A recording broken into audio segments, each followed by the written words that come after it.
Hi people, how you doing? All right, good to be with you.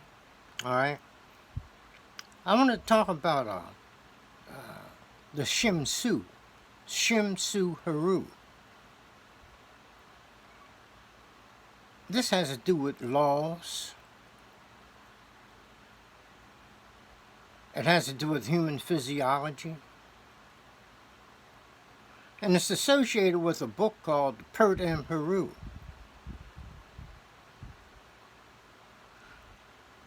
It is the coming forth by day. A pert means coming forth.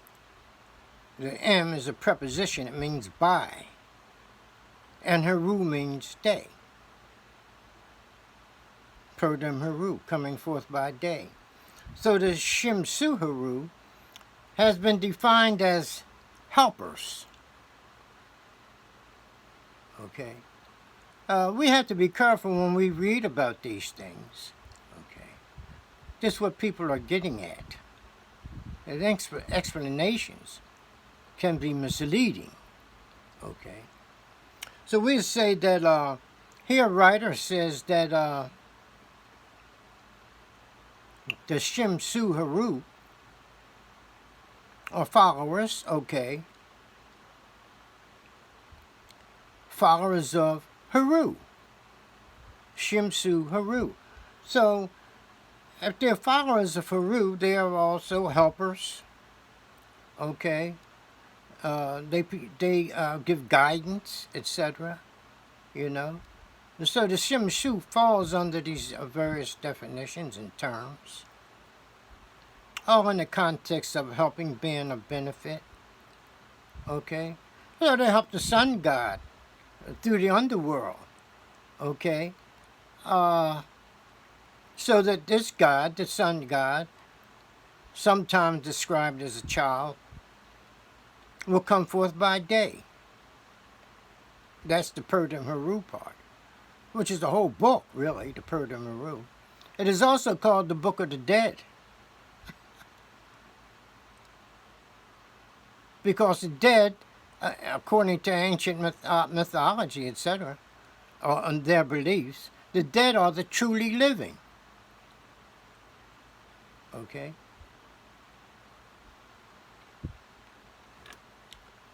So when the writer says that, well, yeah, you know, they're helpers. He said they're a group of people, okay, who come to the land of the Kemites, ancient Egypt, and helped them, prepared them to build and establish a civilization. Where did they come from? Who were these people? He said they were a mysterious group from some foreign land. Okay. What land? Well, he didn't say. Okay. But later on in that book, he gave some hints. You know what I mean? And that's what you have to watch out for. You know. The only place they could have come from, okay, was around Central Africa.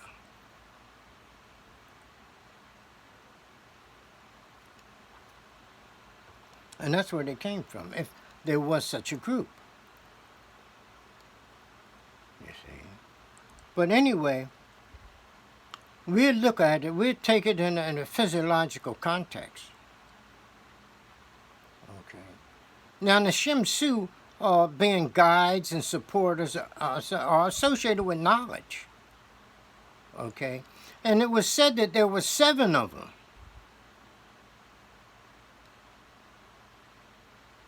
Okay.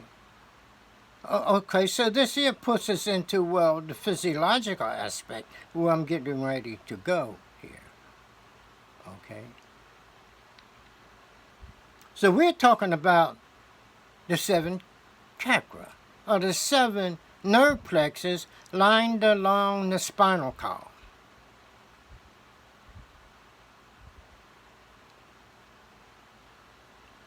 which are associated with knowledge. Okay. Once a person begins to penetrate these nerve plexus, we're doing certain exercises. I refer to them as spiritual exercises. You can call them yoga exercises. Maybe other names for them too. Meditation, imagination. All these things come into play when the human gets involved with the Shemsu Heru, the seven helpers along the spinal column and the brain, like the pineal gland. You see. In the Christian tradition, it said that Jacob wrestled with the angel of the Lord in a place called pineal, or pineal. They're talking about the pineal gland, human physiology. Okay. So the Shemsu Heru as guides, okay, guide us along through what you might call the underworld. Protect us from misguidance, etc.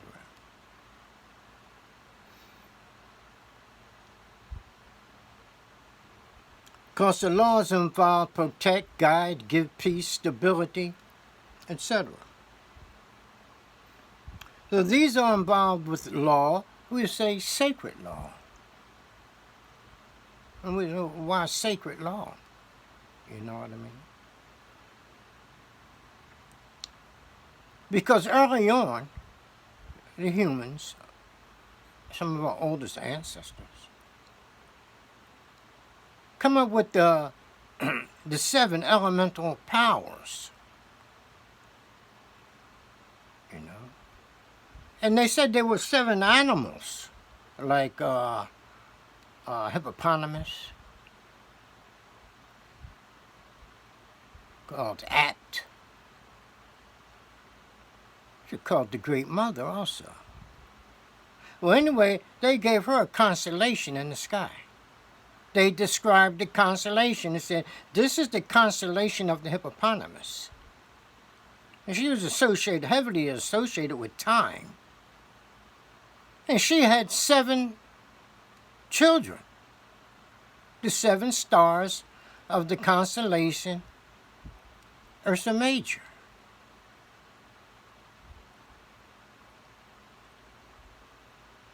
Was the mother and her 7 children. And they told time by these stars. You see what I mean? So this is where, they put her in heaven. Okay, so somebody said, well, yeah, they were gods. Well, humans put them up there.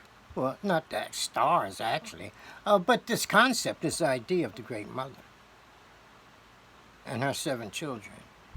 And they told time by these stars, too. So anyway, we have people talking about the laws, etc. And the one fellow says, he brings up the idea of the natural law. So certain things throw you off. Throw us off. Get us off course when it comes to our true spiritual reality. Or what we really are. Not who we are, but what we are. But anyway, he spoke of the natural law. He was talking to a committee of people. A committee. And so I said to him, this was years ago, I said to myself, what are you coming up with natural law for? Okay. So it turns out that it has to do with the dominating force or people who have dominance over another group. This is what he was getting to. In other words, he's saying that it was natural. It was a natural fact for one group to dominate the others. It's like the law of the forest, law of the jungle. You know what I mean? It justifies certain things as one group over another, and how they treat this group and so forth and so on. So it would justify such things as racism, racial dominance, or whatever. The same thing with religion, religious dominance, one religion over the other, or so forth and so on. Okay? This is what he's getting at. But what he was talking about here is greed. The satisfaction of greed. It is the one who has the power that at least attempts to satisfy his greed. Well, you know you can't satisfy greed. But anyway, we'll just use the term satisfaction of greed. But that's not the same as the law of the jungle. Because the beasts in the jungle, they get their stomachs full. That's it. They go somewhere and sit down, get under a tree or wherever, under a bush, like the serpent who just swallowed a cow. That's it. They sit down and rest. They had satisfied their hunger. But when it comes to this other factor, satisfying greed, you're never satisfied. It's always more and more and more. Then he gives credence to the dominant group to continue this greed, you see, based on oppressing the other group, the less fortunate, or the smaller group, or so forth and so on. You know? So he's given a justification for it, trying to use, well, let's say the natural law or the law of the jungle. Well, this natural law he's talking about is not the same. Okay, so we'll get back to sacred law. Okay, but sacred law is different. It has to do with the expansion of levels of consciousness, the increase of perceptual capacity. It has to do with what's going on in here. And it has to do with what I call the nerve plexus along the spinal column, the chakra. You see.